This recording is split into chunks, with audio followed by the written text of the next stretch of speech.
Shalom, selamat pagi Amang Inang dan saudara yang terkasih dalam Tuhan Yesus Kristus. Berjumpa lagi bersama dengan kami dalam program Renungan Harian HKBP Getsemani. Dalam renungan hari ini, kita akan belajar mengenai cinta kasih melalui firman Tuhan yang diambil dari 1 Yohanes pasalnya yang ketiga, ayat yang ke-18. Anak-anakku, marilah kita mengasihi bukan dengan perkataan atau dengan lidah, tetapi dengan perbuatan dan dalam kebenaran. Demikianlah pembacaan firman Tuhan. Kalau kita baca sekilas ayat barusan, mungkin saja bisa langsung kita simpulkan bahwa menyatakan cinta lewat perkataan itu tingkatan pernyataan cinta yang rendah. Oleh karenanya kita diminta untuk nggak mengasihi dengan perkataan, tapi kita diminta untuk mengasihi dengan perbuatan. Kalau kita baca satu ayat ini, sekilas artinya demikian. Tapi apakah pernyataan cinta melalui perkataan nggak termasuk bentuk cinta kasih? Rasanya nggak gitu ya. Kalau kita pelajari love language, word of affirmation, pernyataan cinta lewat kata-kata menjadi hal yang penting bagi sebagian orang. Jadi kalau dibilang itu nggak penting, bisa kita lihat lagi apakah benar nggak penting atau enggak. Tapi kalau kita coba lagi telisik ayat-ayat sebelumnya, nanti kita bisa dapat sebuah perspektif yang berbeda.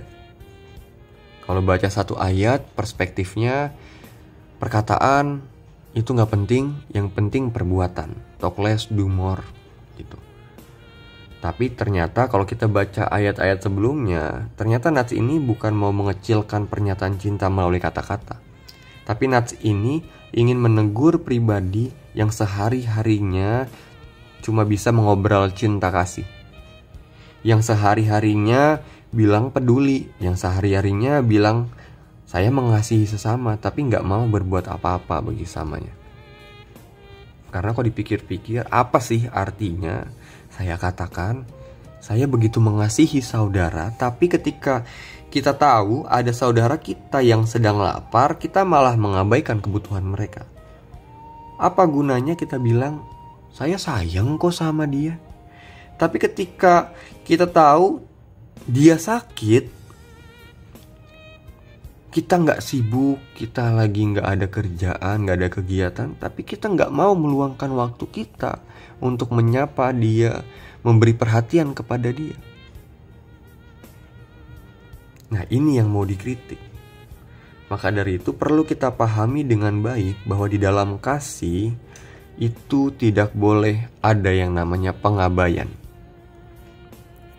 Jadi kalau saudara menyatakan ingin menjadi pelaku kasih, maka kita perlu menjadi pribadi yang peka terhadap kebutuhan sesama kita.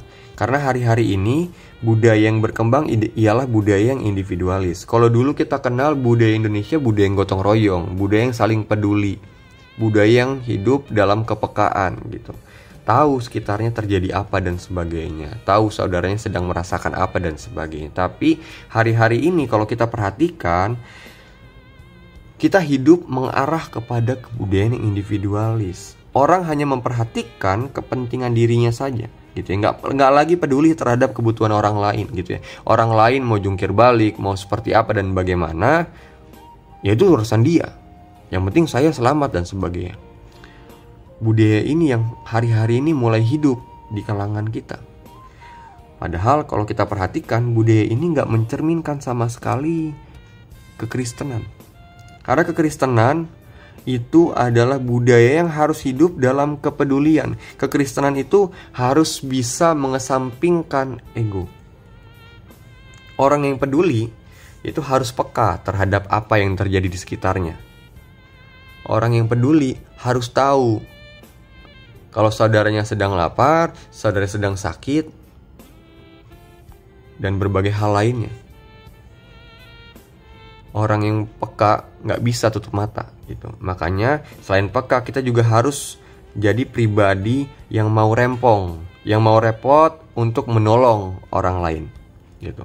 Karena mau repot, mau capek, mau susah, rempong, atau apapun sebutannya, itu jadi bagian setiap orang yang ingin hidup sebagai pelaku kasih. Karena nggak ada orang yang peduli kepada orang lain tanpa merasakan yang namanya repot, ribet, rempong, ataupun susah. Pasti orang yang peduli merasakan hal tersebut. Itulah konsekuensi dari setiap pelaku kasih yang mau peduli kepada kebutuhan orang lain. Jadi kalau hari ini kita bilang saya pelaku kasih, tapi hidup saya nggak repot, nggak ribet, ya kita pertanyakan, saya sudah benar belum jadi pelaku kasih? Nah selanjutnya, di dalam kasih kita pelajari juga tidak ada yang namanya kebencian. Nggak boleh ada kebencian hidup di dalam kasih. Kalau kita baca di ayat yang ke-15, kita akan dapati satu kebenaran bahwa membenci pribadi lain itu adalah hal yang salah. Bahkan membenci pribadi lain itu disamakan dengan tindakan pembunuhan. Dunia menganggap sehari-hari ini membenci sebagai hal yang wajar. Apalagi membenci orang yang membuat kita sakit hati, membenci orang yang menyebalkan, orang yang jahat sama kita. Itu hal yang wajar untuk dilakukan. Tapi dalam pandangan kekristenan ternyata kebencian adalah hal yang sangat salah gitu. Kalau kita kenal kebencian hal yang wajar, dalam pandangan dunia, dalam pandangan kekristenan, kebencian sama halnya dengan hidup sebagai seorang pembunuh. Jadi kalau hari-hari ini kita hidup sebagai orang yang terus hidup dalam sakit hati, hidup dalam kebencian, nah ini perlu kita pertanyakan. Jangan-jangan selama ini kita cuma jadi pengobrol cinta kasih, bilangnya sayang tapi masih ada sakit hati gitu. Dan kita tahu membunuh itu dosa yang memutuskan hubungan kita dengan kasih Allah. Oleh karenanya kita bisa kehilangan hidup kekal bersama dengan Allah. Kalau kita terus hidup dalam kebencian, hubungan kita dengan Allah bisa terputus. Maka dari itu, hari ini saya hendak mengajak kita semua untuk melihat hati kita kembali. Mari kita coba beresin hati kita, yang mungkin hari-hari ini masih ada yang namanya kebencian, masih menyimpan rasa kesal, masih menyimpan sakit hati terhadap sesama kita. Karena gak ada gunanya menyimpan rasa sakit hati dan kebencian atau apapun namanya. Itu gak membuat kita bisa kehilangan rasa sakit yang pernah kita alami. Jadi kita perlu menghilangkan kebencian, menghilangkan rasa kesal, coba menghilangkan rasa dendam dalam kehidupan kita.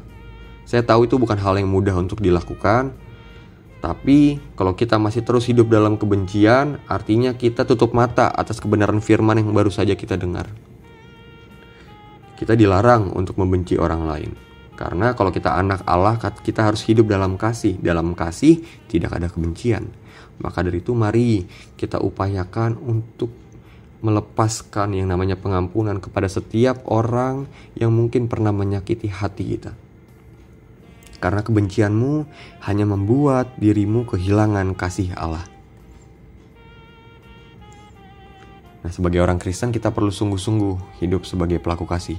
Bukan hanya bilang saya mengasihi orang lain, tapi juga perlu melakukan tindakan kasih kita.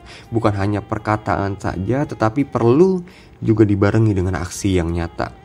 Orang Kristen yang hidup dalam kasih menyatakan dirinya melalui tutur katanya, melalui perbuatannya, dan sikap hidupnya. Kita buktikan kalau kita tidak lagi hidup dalam kebencian. Kita buktikan kita bisa peka terhadap kebutuhan sesama kita. Kita buktikan kita ini mau jadi orang yang repot, ribet, ataupun susah demi kepentingan orang lain. Itulah tanda kalau kita adalah orang Kristen yang sejati. Anak-anak Allah yang hidup dalam kasih Allah. Mari berdoa. Allah Sang Kasih, kami mengucap syukur atas kasih dan anugerah Tuhan yang telah menyertai setiap kehidupan kami. Kami bersyukur atas cinta kasih-Mu yang kami alami melalui kehadiran orang-orang di sekitar kami. Ajarlah kami untuk terus hidup dalam kasih-Mu Tuhan. Ajarilah kami ya Roh Kudus untuk juga bisa menjadi pelaku kasih terhadap pribadi yang lain, sehingga semakin banyak orang yang merasakan kasih Tuhan dalam kehidupan mereka. Kami juga berdoa untuk setiap pribadi yang hari ini dilanda kebencian, putus asa, ataupun pergumulan yang berat. Biarlah kasih Tuhan yang menopang, yang menguatkan, dan juga mengubahkan hidup mereka. Karena kami percaya kasih Tuhan sanggup mengubahkan setiap pribadi. Di dalam nama anak-Mu, Tuhan Yesus Kristus Juru Selamat kami yang hidup. Amin. Selamat menjalani keseharian kita. Selamat menjadi pelaku kasih. Tuhan Yesus sungguh mengasihi saudara.